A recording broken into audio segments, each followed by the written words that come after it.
Yeah, so Broadbuster, which is the crop we're stood in now, it contains sorghum, millet, triticale, wheat and linseed. You choose this one where there's issues with broadleaf weeds. So quite common ones in game cover would be fat hen and red shank. This mixture, because of the composition of the mix, you can use herbicides to spray out the broadleaf weeds.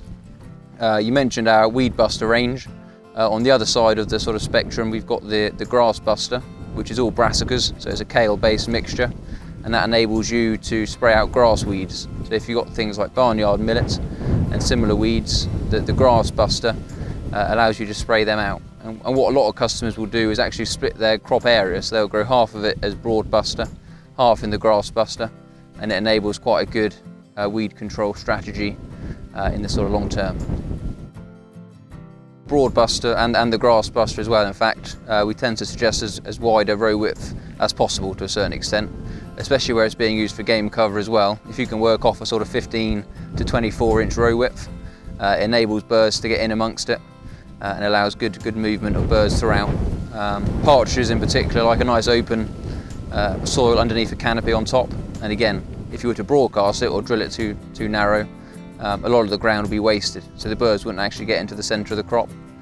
Whereas drilling it in nice wide row widths will get birds in there and make it easier on a shoot day as well. So the Broadbuster and actually all of our Weed Buster range all complies with AB9, so it is a stewardship wild bird mixture option.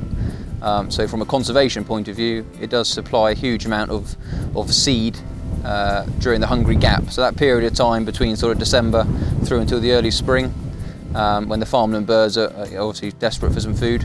This sort of crop will really help in that respect. The millet in particular is a good seed yielder, so certainly where conservation is an element of the shoot, we would often suggest this kind of crop to give that wider benefit to the wildlife.